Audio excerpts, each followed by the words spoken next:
জানোই যে তোমার সাথে বিয়ে হওয়ার পরে আমি বেশ কয়েকদিন তোমাদের ওই রাজপণ্ডিত মশাইয়ের কাছে পড়তে পাঠশালা গিয়েছিলাম। হ্যাঁ, কিন্তু ওই পণ্ডিত এত রাগী, তার উপর ফাঁকিবাজ, অকারণে বকাঝকা করতো। তাই দুদিন যাবার পর আর যাইনি। হ্যাঁ, তাই পড়াশোনাটা আর করা হয়নি গো। কিন্তু এখন মনে হয় পড়াশোনাটা করলে হয়তো ভালো হতো। হ্যাঁ, হুম, কেন? কি করতে পড়াশোনা করে? তোমার ঘটে যা বুদ্ধি, ওই ওই পড়াশোনা করেও কিছু হতো না। আমাকে দেখো, আমাকে দেখো, মহারাজ আমাকে ছাড়া কিছুই বোঝেন না।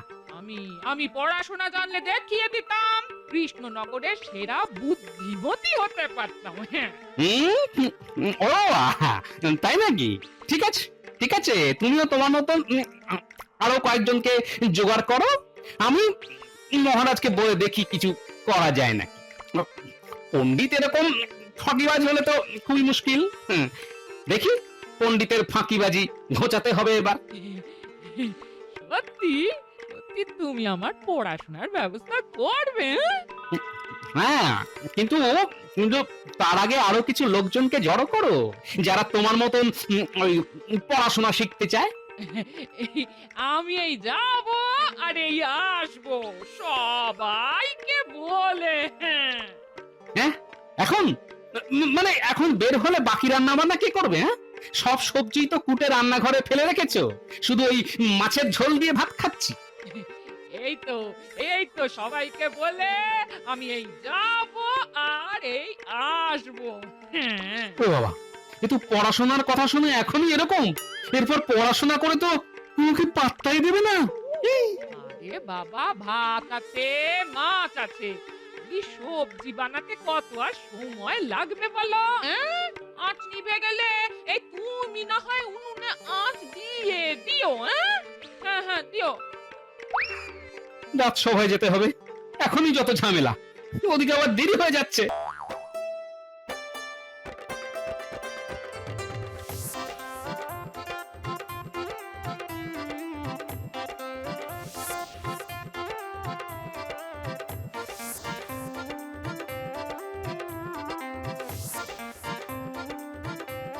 গোপাল দাদা, আমরা সবাই পড়াশোনা করতে চাই, নইলে সবাই আমাদের পথে ঘাটে ঠকিয়ে দেবে।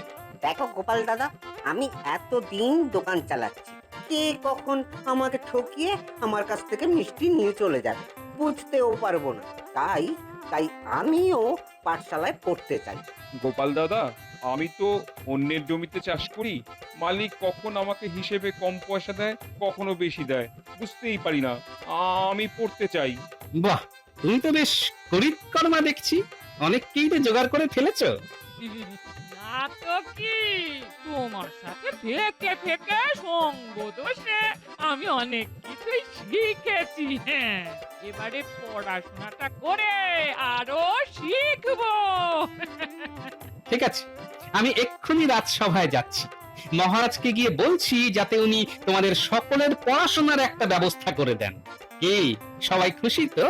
খুব খুশি। মহারাজ, আজকে কিন্তু একটা বিহিত করতেই হবে। হবার জন্য এক আইন হওয়া দরকার।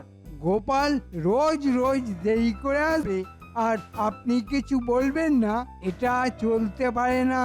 হ্যাঁ মহারাজ, গ্রহের চাকা ঘুরছে কিন্তু গোপালের পা যেন রাজসভার দিকে আসতেই চায় না। আর অপেক্ষা করতে হবে না, আমি চলে এসেছি, আপনাদের অপেক্ষার অবসান। না না না না গোপাল, এটা কিন্তু একেবারে উচিত নয়। তুমি রোজ রোজ দেরি করে রাজসভায় ঢুকছো, সবাই তোমার নামে নিন্দে করছে, ছিছি করছে।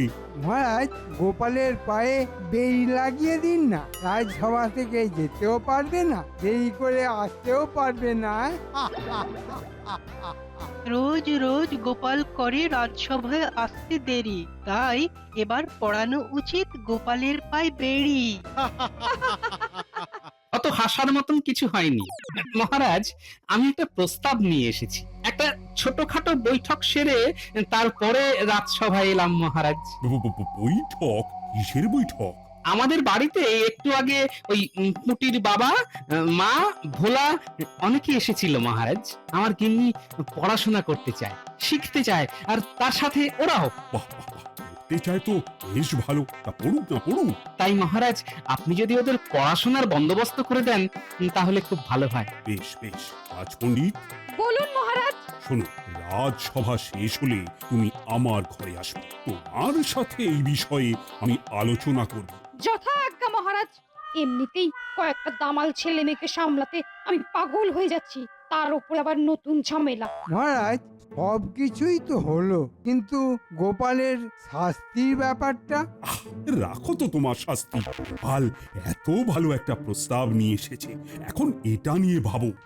বাবা রে বাবা, তোল্লাই দিয়ে দিয়ে মহারাজ গোপালকে একবারে তাল গাছে তুলে দিয়েছে। তাহলে আজকে রাজসভা এখানেই সমাপ্ত হলো। পণ্ডিত, তোমার তো আবার এখন পাঠশালায় যেতে হবে। হ্যাঁ মহারাজ। হ্যাঁ, তাহলে তুমি বরং পাঠশালাতেই যাও।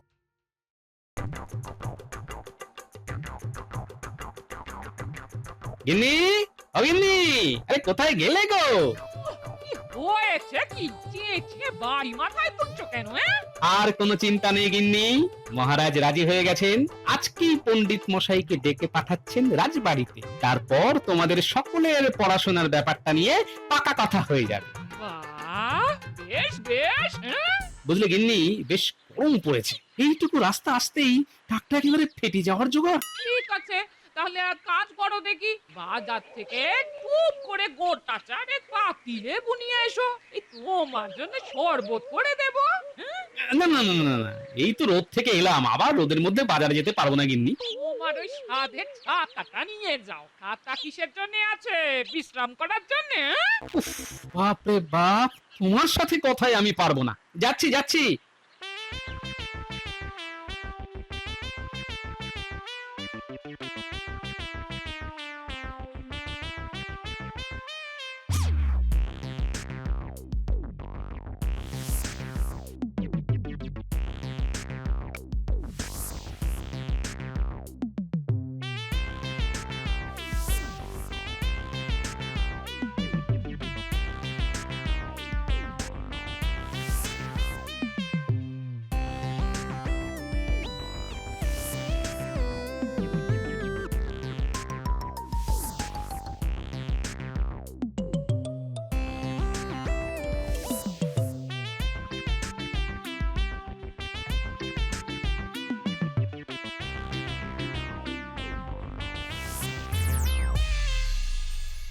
এই কিরে, তোরা পাঠশালায় পড়াশোনা না করে এই রোদের মধ্যে ঘুরে বেড়াচ্ছিস কেন?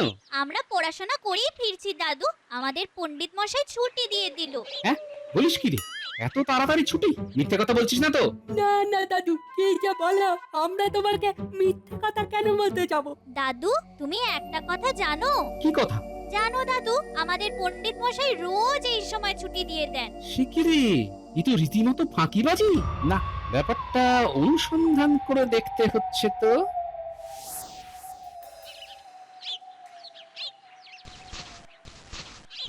গিন্নি, গিন্নি, এত চেঁচাচ্ছ কেন? পুরো কৃষ্ণনগরে সবাই তোমার হাঁক ডাক শুনতে পাবে। এই নাও বাজারের থলেটা ধরো, আর যা খবর নিয়ে এসেছি না। কি খবর গো? বলো বলো বলো, শুনি শুনি। মহারাজ রাজি হয়েছেন, পণ্ডিত মশাইয়ের সাথে আলোচনা করবেন তোমাদের পড়াশোনা করার ব্যাপারটা নিয়ে। ও, কি মজা! এরপর তাহলে আমাকেও কেউ আর ঠকাতে পারবে না। আমিও লেখাপড়া করে তোমাদের মতো বুদ্ধিমান হব। হুম, ওটা বুদ্ধিমতী হবে। ও ও, যাই হোক, হব তো। ঠিক আছে, তাড়াতাড়ি খেতে দাও তো। আমাকে একটা ব্যাপার খেয়াল রাখতে হবে, বুঝলে? কি ব্যাপার? দেখো, একটা সময় তুমি এই পণ্ডিতের রাগ আর ফাঁকিবাজির জন্য পড়াশোনা করতে পারোনি। এখন যেন তোমাদের পড়াশোনায় কোনো ঘাটতি না হয়, সেটা দেখতে হবে তো। ও, তাই বলো। ও গিন্নি, খুব খিদে পেয়ে গেছে গো, এখন একটু খেতে দাও দেখি। ও হ্যাঁ হ্যাঁ হ্যাঁ, দিচ্ছি দিচ্ছি দিচ্ছি। হ্যাঁ হ্যাঁ, বসো বসো, আমি দিচ্ছি।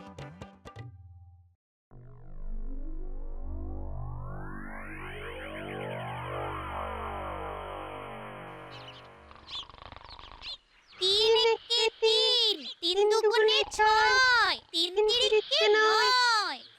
অনেক পড়াশোনা হয়েছে। আমরা রোজ তোতা পাখির মতো অকারণে বকে যাই, আর পণ্ডিত মশাই তো ঘুমিয়ে থাকেন। ঠিক বলেছিস। আরে ঠিক আছে, চল তাহলে আমরা বাইরে গিয়ে খেলি। না না, পণ্ডিত মশাই জেগে গেলে মুশকিল হবে। তার চেয়ে বরং এখানেই গুনগুন কর। হ্যাঁ, ঠিক বলেছিস। আমি যদি মহারাজকে এই কথাগুলো বলি তাহলে মহারাজ বিশ্বাস করবেন না, কিন্তু যে করেই হোক মহারাজকে ব্যাপারটা তো দেখাতে হবে। এই ফাঁকিবাজ পণ্ডিতকে জব্দ করতেই হবে, নইলে সবার ভবিষ্যৎ একেবারে অন্ধকার হয়ে যাবে।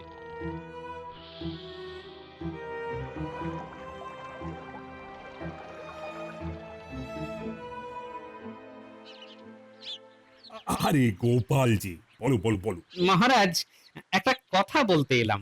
এই বলোই না, বলো। বলছি, আপনি আমাদের পণ্ডিত মশাইকে ওই কথাটা বলেছেন তো? হ্যাঁ, বলেছি বই কি, আর পণ্ডিতকে রাজিও করেছি। ওই আগামী পরশুদিন থেকে তোমার বউ আর অন্য ইচ্ছুক মহিলাদের আসতে বলো। যথা আজ্ঞা মহারাজ। তবে আমি বলি কি, শুভ কাজে দেরি করে কি লাভ আছে মহারাজ? কাল থেকেই যাক না ওরা। হ্যাঁ, আগামীকাল থেকে? ঠিক আছে, কিন্তু পণ্ডিতকে তো কথাটা বলতে হবে। থাক না মহারাজ, উনি তো কাল আসবেন পাঠশালায়, একেবারে আপনি আমাদের সাথে গিয়ে দেখে নেবেন, মানে মনের কথা বলে নেবেন সব। ঠিক আছে বাবা, তবে তাই হোক। তুমি সবাইকে নিয়ে সকালবেলায় পাঠশালায় চলে এসো, আমিও চলে যাব, আর তখনই না হয় একেবারে পণ্ডিতকেও বলে দেবো। ধন্যবাদ মহারাজ, ধন্যবাদ। পণ্ডিত মশাই, এবার তো খেলা শুরু হলো, আপনার ফাঁকিবাজি এবার একেবারে খুঁজে যাবে।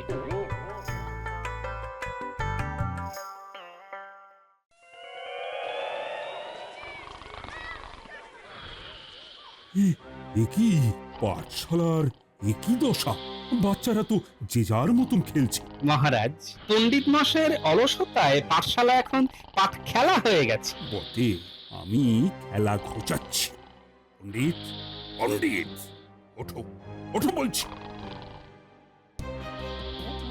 গো, এই দিনে পণ্ডিত মশাই কেমন নাক ডাকছে? বাবা গো বাবা, মহারাজ, পণ্ডিত মশাইকে ডাকার ব্যবস্থা আমরা করছি। হ্যাঁ, তাই কর, আমিও কিছু সাহায্য করছি। এবার পণ্ডিত বুঝবে খেলা।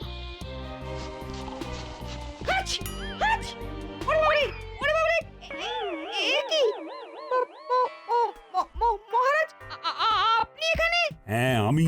দেখলেন মহারাজ, এই কারণে আমি পণ্ডিত মশাইকে আগে থেকে জানিয়ে আসতে বারণ করেছিলাম। ঠিকই করেছ গোপাল, নইলে পণ্ডিতের এই ফাঁকিবাজি আমি চাক্ষুষ দেখতে পেতাম না। একে বা সরিয়ে মনে হচ্ছে নতুন পণ্ডিত আনতে হবে।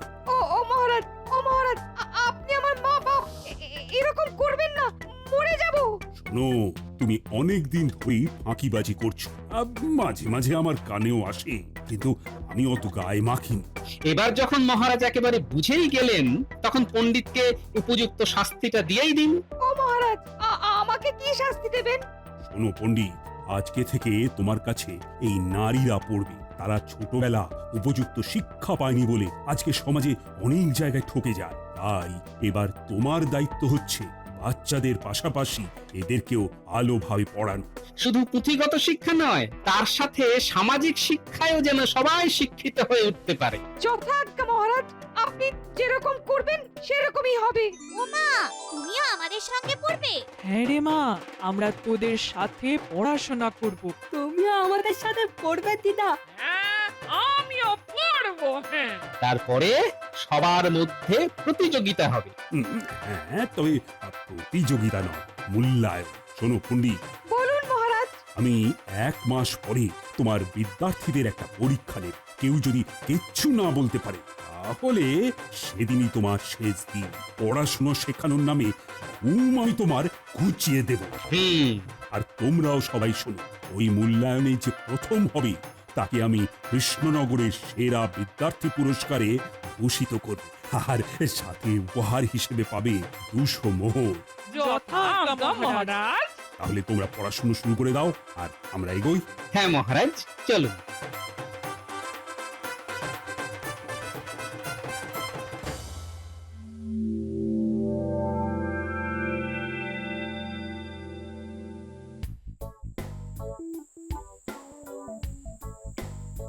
বুঝলে, এবার আমাদের একটা পাকা বাড়ি করা উচিত। হ্যাঁ, ওরে বাবা, পাকা বাড়ি? সে তো অনেক খরচ গো গিন্নি।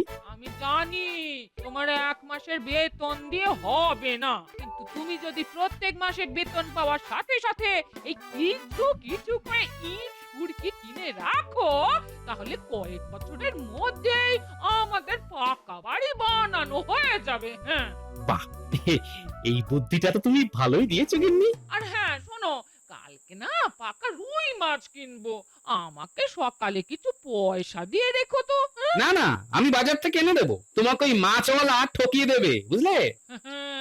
আর ঠকাতে পারবে না, আমি যোগ বিয়োগ গুণ ভাগ সব শিখে নিয়েছি। শুধু এইটুকু জানলে তো হবে না গিন্নি, এর সাথে তোমাকে নামটাও জানতে হবে। ওটাও তো শিখেছি। 1 থেকে 10 অব্দি একদম ঝরঝরে মুখস্থ। কালকে আমি না এই 11 থেকে 20 মুখস্থ করব। হ্যাঁ, আচ্ছা ঠিক আছে, বলো তো 7 9 কত হয়?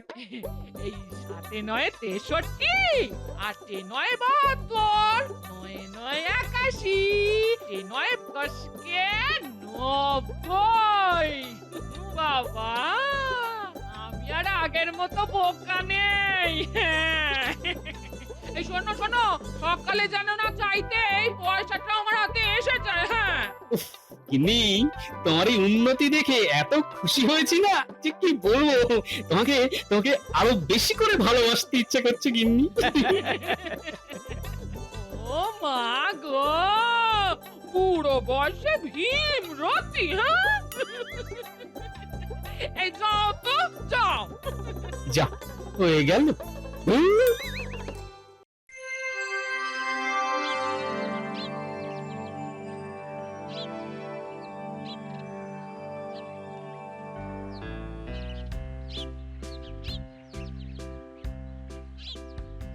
আজ আমার শিক্ষার 1 মাস হয়েছে।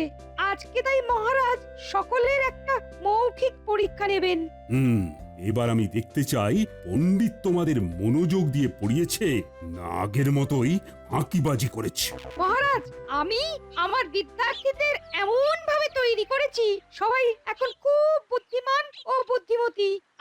আপনি পরীক্ষা করে দেখুন। আমাদের এই কৃষ্ণনগরের সবচেয়ে বুদ্ধিমান লোক হলো গোপাল, তাই গোপালই প্রশ্ন করো। আমিও মাঝে মাঝে প্রশ্ন করব। হ্যাঁ, সে কি আমি? হ্যাঁ তুমি। আচ্ছা ঠিক আছে ঠিক আছে। আচ্ছা বলতো গুলটে, একটা গাছের ডালে 2টো পাখি ছিল, আরো 5টা পাখি এসে বসলো, এখন ওই গাছে মোট কটা পাখি আছে? খুব সোজা, 2 যোগ 5, মোট 7টা পাখি আছে। সঠিক উত্তর। আচ্ছা এবার ফোলা বলো তো, ওই ডালে 7টা পাখির মধ্যে একটা পাখিকে উদ্দেশ্য করে একটা বাঁদর একটা আম ছুঁড়ে মারলে গাছে কটা পাখি থাকবে? খুব সোজা, 6টা পাখি থাকবে। ভুল হয়ে গেল। মহারাজ, আমি বলবো। হ্যাঁ বলো বলো। ওই গাছে একটাও পাখি থাকবে না, কারণ ভয়ে সব পাখি উড়ে যাবে। সাবাস সাবাস, বেশ বুদ্ধির সাথে উত্তর দিয়েছো। আচ্ছা এবার বলো তো, একটা চৌবাচ্চায় 10টা মাছ ছিল, তার মধ্যে 3টে মাছ মরে গেলে কটা মাছ থাকবে? এই 10টাই থাকবে, কারণ মরা হলেও মাছ তো। অসাধারণ অসাধারণ। বাহ, ভালো উত্তর দিচ্ছ তো। আর তুই বলতো, সূর্য আর পৃথিবীর মধ্যে কে কার চারদিকে ঘোরে? পৃথিবী সূর্যের চারিদিকে ঘোরে। কোন দিক থেকে কোন দিকে ঘোরে? কোন দিকে ঘোরে তো জানি না। পশ্চিম থেকে পূর্ব দিকে ঘোরে। হ্যাঁ, বাহ বাহ বাহ, চমৎকার চমৎকার, অসাধারণ। বাবা, দিদি তুমি তো সব টপ উত্তর দিচ্ছ। হিংসে করো না, হিংসে করো না। তোমার হিংসে আমার আশীর্বাদ। আচ্ছা হিংসার আরেক মানে তো ঈর্ষা, এই ঈর্ষার বানান বলো তো পুঁটির মা।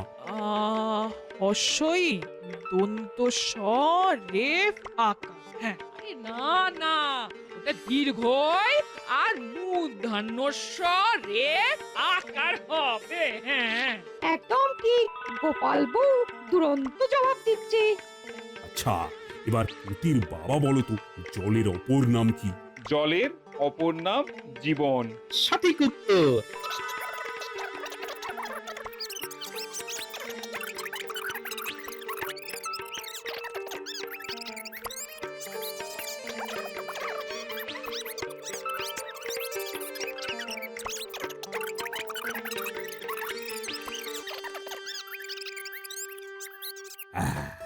আজকে আমার এই পরীক্ষায় সবাই মোটামুটি ভালোই উত্তর দিয়েছে। এর থেকে প্রমাণিত হচ্ছে আমাদের পণ্ডিত আর আগের মতো ফাঁকিবাজি করেননি। আর হ্যাঁ, আমার গোপালের সমস্ত প্রশ্নের উত্তরের মধ্যে গোপাল বই সব থেকে বেশি উত্তর দিয়েছে। তাই গোপাল বউকেই আমি বিজয়ী ঘোষণা করছি। সাবাস গিন্নি, সাবাস।